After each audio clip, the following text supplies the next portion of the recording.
Hey Mung Beans. I'm Joey. I'm Ashley. And this is Wine Time Mysteries. If you're into true crime, And if the paranormal gets your nips hard, then this is for you. But before we get started, make sure to follow us on Spotify and stalk us on Insta and TikTok. or send your inquiries to winetimemysteries@gmail.com, and we promise to at least try to get back to you. Lego! Well, maybe I should just dive in. Do you want to find out what my little boy's about? Ew, not little boy. Pardon? Shut up. Today I will be talking about John Wayne Glover, aka the Granny Killer. Another John. Yeah, another John. I told you, don't name your kid John unless you want him to kill people. Can I just say he's not to be confused with John Wayne Gacy? Because that's an actual thing. When I was looking up him, I was like, that's funny. He actually kind of looks like Gacy, except he didn't work at KFC. He worked at 4 and 20 Pies. Like, fuck off, can you be any more Australian? And they literally had it like, not to be confused with Gacy. Okay, we get it. We're bogans. Like, he's not funny. He's a piece of shit. But he was born 26th of November, 1932, making him a Sagittarius. A Saggy. Yeah, which I also wrote down interesting because I was like, So he was born in Wolverhampton, England. Now, I can't believe I haven't heard about this guy. There isn't a lot about him growing up except that he left school when he was 14. There was a little bit of mention of his mother, Frida Glover, and that she apparently had a fair few boyfriends and went through several stepfathers. Like, you do you, but don't introduce your kids to all of them, you know? Live your best life, but leave your kids out of it. He did join the British Army for a little bit, but would be discharged due to them finding out about John having a few convictions for petty thefts. Crimes like stealing clothing, handbags, that kind of thing. So wait till you see a picture of this guy. I'll show you later. He would immigrate to Australia in the late 1950s, around 56, 57, and move to Melbourne, Victoria. That is Melbourne. Melbourne? Melbourne. In Australia, he thought, you know what I'm going to do? I'm going to keep stealing and being a shitkid. So after moving here, he was charged on 2 counts of larceny in Victoria. Oh, you know, another stealing charge in New South Wales. By 1962, I nearly said he was charged with 2 counts of assaulting women in Melbourne, being 2 counts of indecent assault, 1 of assault occasioning, causing actual bodily harm. What is it? Aggravated? Is that the word? Aggravated assault? Aggravated? Fuck me! It's gonna be a good day. Fucking dumb bitch. I knew I was gonna say something wrong. So aggravated assault. You know, not abbreviated, like I said before. You're welcome. And another 4 counts of larceny. Now, this MF was only sentenced to a 3-year good behaviour bond. Are you fucking kidding me? For all of that. Just wait till you see like how it all progresses as well. Like there's some early warning signs there. 1968, he married Gay Rolls. I thought you'd like that. Gay Rolls. I knew you'd like that.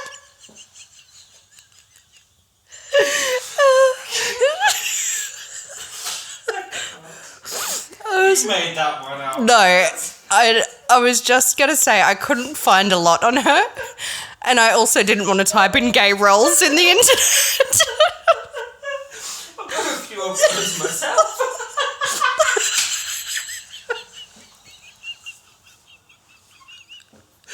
Fucking gay roles. I knew you'd like that. Wait, did she die? No, you're fine.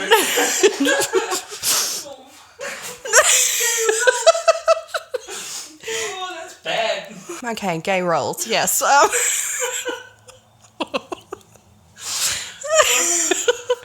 They did have 2 daughters as well. It did say at one stage they lived with Gay's parents, but I don't know why. Like maybe financial issues. There was mention, you're still gay roles. I should have just changed the name.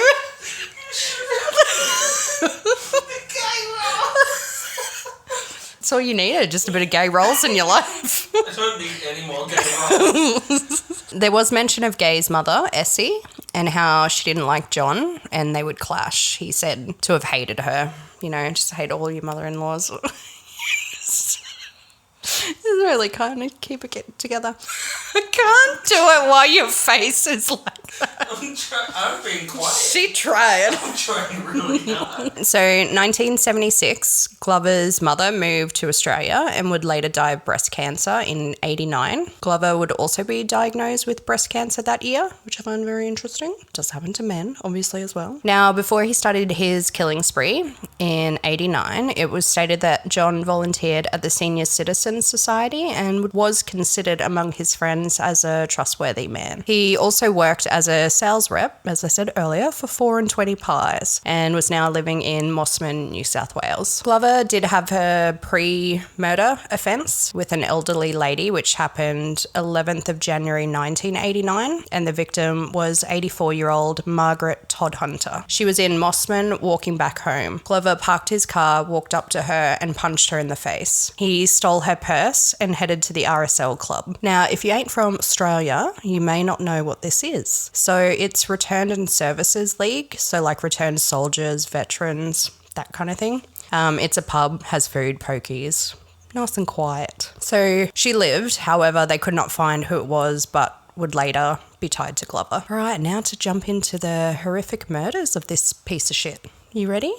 I'll take that as a yes. His first victim was Gwendolyn Mitchell-Hill. She was 82 years old and was murdered 1st of March 1989 in Mossman. Now, Glover had actually been watching her leave the Mossman RSL, just walking home. He would follow her into the foyer of her apartment building, where he would then attack her as she went to open her door. He struck her several times in the head and body with a hammer, taking her purse containing $100 and fleeing the scene. Police assumed at the time that this may have been a robbery gone wrong, as she was originally still alive but passed away before ambos arrived. They also had no eyewitnesses or leads, even though it was early afternoon around 4 or 5. One thing to mention was they didn't have any forensic evidence because some lovely as fuck neighbour thought she had fallen, so they'd cleaned up the crime scene. Bessie, don't do it. 2 months later, John would strike again in Mossman. The victim was 84-year-old Lady Winfreda Ashton. Like, how fancy your name, girl. She was the widow of a famous painter, Sir John William Ashton. So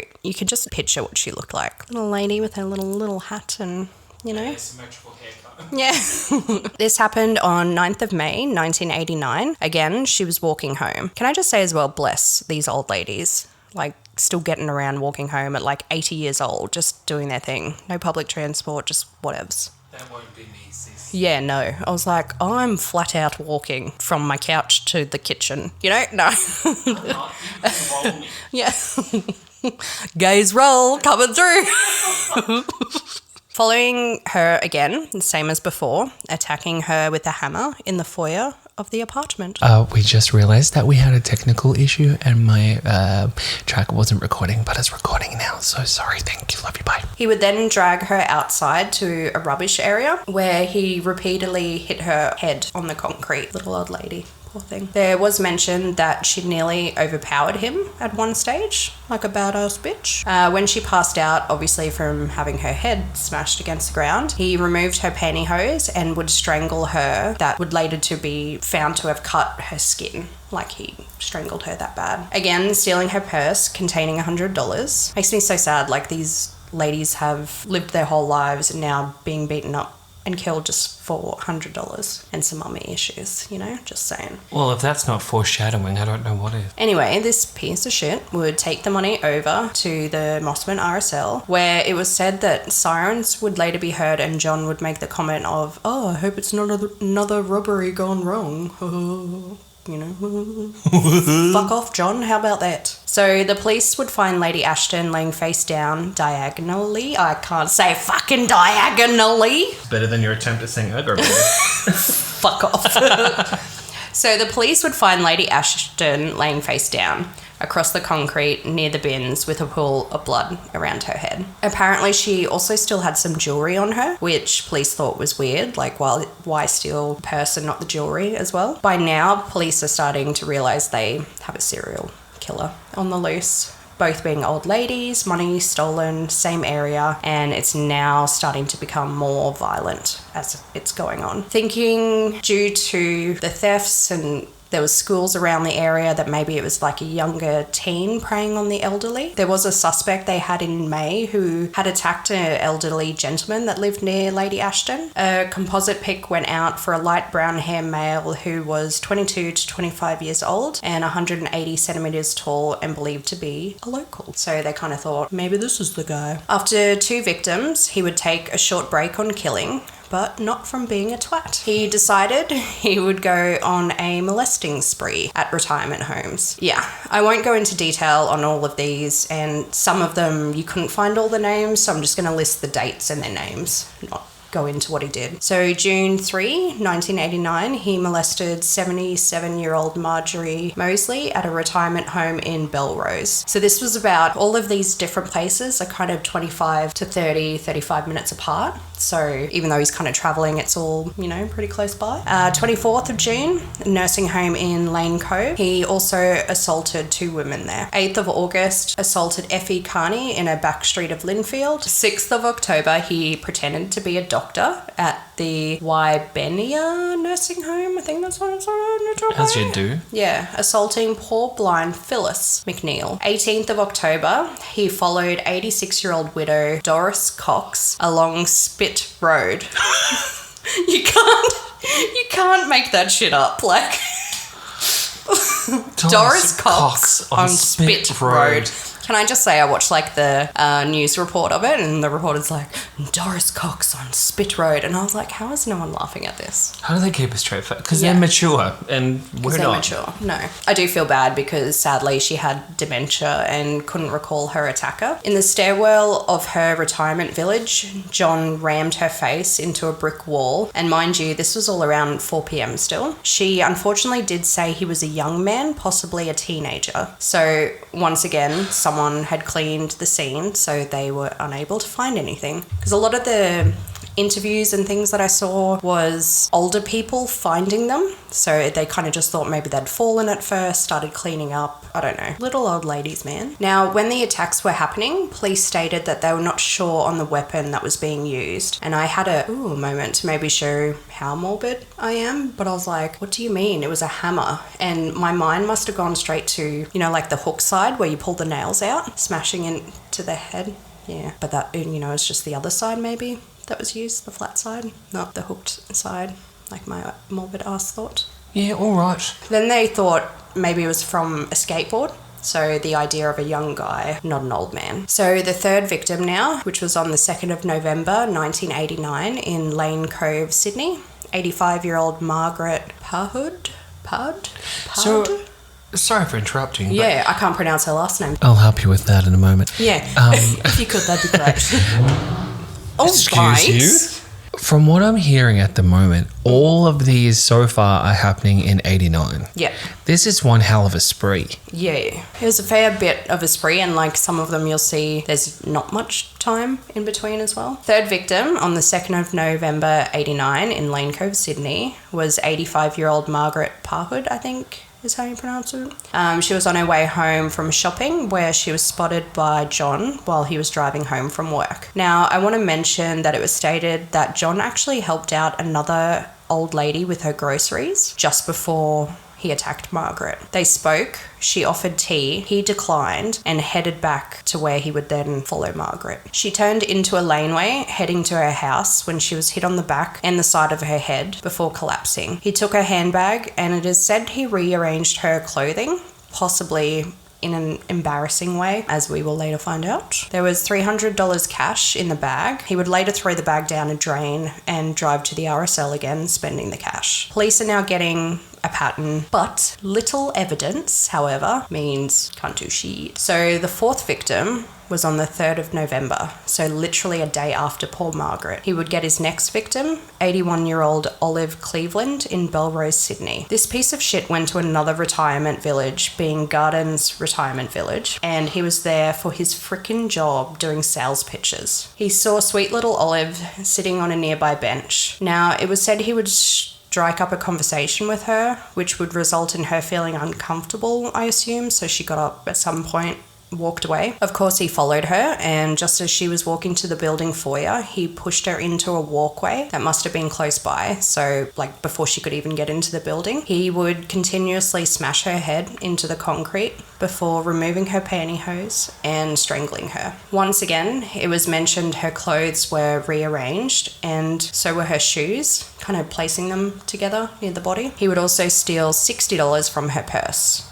For $60? Yeah. Unfortunately, again, there was no eyewitnesses, which I don't understand. Like, it's the middle of 4 o'clock. It's not late. Nursing staff assumed she had maybe fallen. This is when the media gave him the name of the granny killer. I just need to say as well, by this time, the officers on the case were growing, and there was like footage of them working in the garage of the Mossman police station. Like, there's just too many of them. So I was just like, Australia, you know? But yes, this time a 70-man task force was created. 20 days later, he would target his next victim by the name of Muriel Falconer, who was 93 years old. This time back in Mossman again. John would park his car outside of the Buena Vista Hotel in Mossman at around 5 p.m. He saw Muriel walking home with her shopping. Once again, he would follow her to her home. Muriel was partially deaf and blind, the poor thing. She would open her door, where John repeatedly struck her in the head and neck. She apparently did call out for help before Glover removed her pantyhose and strangled her, rearranging her shoes and stole $100 from her purse. Her body would be found a day later by her neighbour. Now, I didn't realise until I saw footage of it, but she was actually left in the hallway and he had lifted up her clothes to display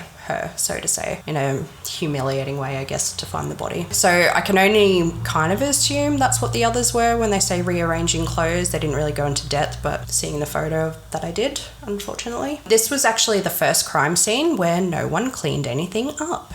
Thank God. Yeah. So they were able to get shoe print, that kind of thing, pieced together. Just piece out.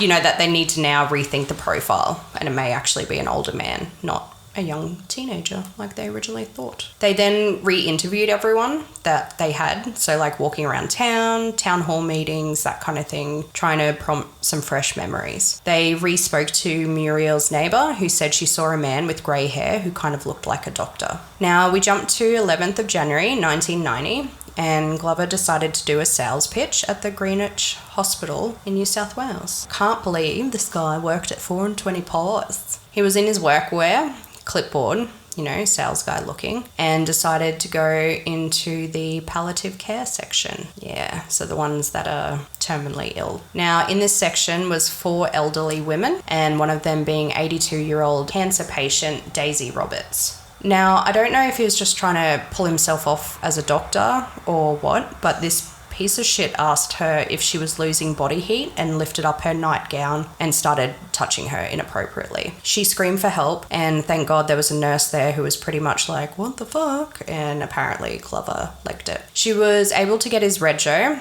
and she kind of already knew who he was, which we'll get into as well, so she contacted police. So the nurse would positively identify him as John Glover due to his pie rounds and being called the Pie Man. So he was actually making a delivery that day. The idiot. Never mix work and pleasure, okay? Okay, yeah, I feel bad for that one, but just don't do it. What an idiot. Sorry.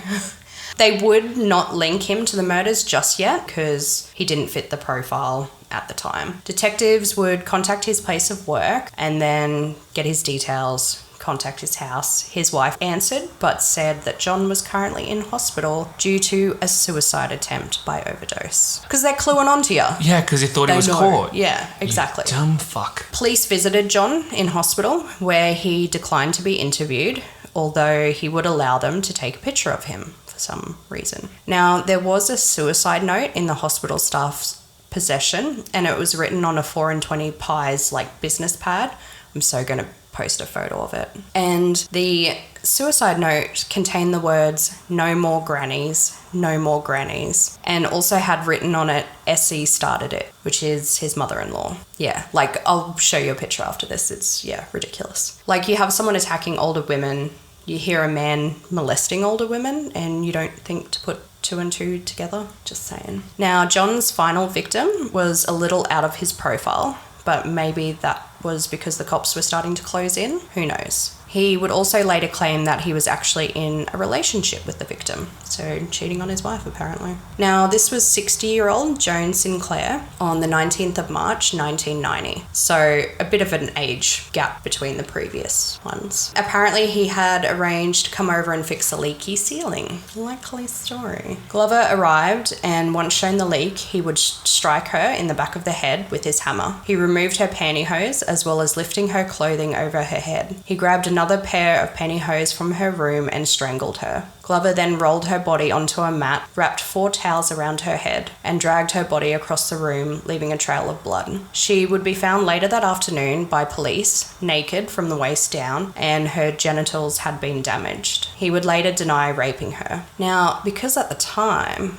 police were tailing him for a while, as they kind of knew something was up with this guy, but they needed some evidence, link him to it a bit more, so it holds up in court, that kind of thing. Anyway, the police were literally sitting outside her house when she was fucking murdered. They were literally sitting there tailing him, going, oh, he's pulled up to here. So by about 5 p.m, they're like, there's nothing going on. He hasn't left the house. This is a bit weird. So they broke into the house after knocking on the door, trying to have a little look around. They saw Joan laying in the hallway dead. The hammer John used was on the lounge room floor. His trousers were laid out on the bed, and they found him in the bath unconscious. Near his body, they found an empty bottle of scotch, heaps of empty pill bottles, all that kind of thing. Trying to kill himself once again. All right, so now obviously they had to link him to all the murders. So when they visited him in hospital to, try and have a chat, he made a comment about the victims in the paper and was like, you probably noticed the women resemble my mother-in-law, Essie. What? He would confess to the murders, about how he used a hammer, put it down his pants and attack women from behind, take it home and use bleach, whatever, to clean it. He said he used the pantyhose to ensure they were dead. Apparently he was also so matter-of-fact about it in his interview, no remorse or emotion, just talking as if he was telling you about his day. Now, before I say his sentencing, I just wanted to mention his dumb as fuck statement he made during the trial, as he tried to plead not guilty due to insanity. Fuck off. How about that? This is the actual statement that he made in court. It's as if John Glover, the good guy, was watching John Glover, the bad guy. I felt powerless to stop it. Righto, sunshine. That's not how it works. Sykes did say he had a lot of built-up aggression since childhood from his mother, maybe because of all the partners. We don't really know what happened to the dad, that kind of thing. And then his mother-in-law would also trigger him, apparently. So the jury was like, yeah, nah, you're guilty, mate. Pretty much, that's how it went. His file was also marked never to be released, as they knew he would kill again, obviously. In 1991, he was convicted of 6 murders and received 6 life sentences. Now, this little bitch ass died by suicide, hanging himself from the showers at the age of 72 in the Lithgow jail cell in 2005. Bye, John, you fuckhead. Bye. That's my story of John Wayne Glover not to be, what's the word? Confused, yeah, like I am, with John Wayne Gacy. Oh, yeah. Yeah. How about we take a break from John's? Yeah. For a little minute. Well, I think the next guy I've got isn't a John. I can't help it that they're all called John, all right? Well. All right, well, that was my little time to shine, so... I liked it. Yeah. I mean, I didn't like it, but... Yeah, the more you know, right? Didn't think that was a thing in Australia. And then here we are. Granny killer. That's killer. Fucked. On that note, have a great night, mung beans. Yeah, take care, kids. Share our Instagrams and do the things and start listening more to us and tell your friends, yeah. Yeah, and family. Yeah, and family, I guess. All right. Bye. Bye.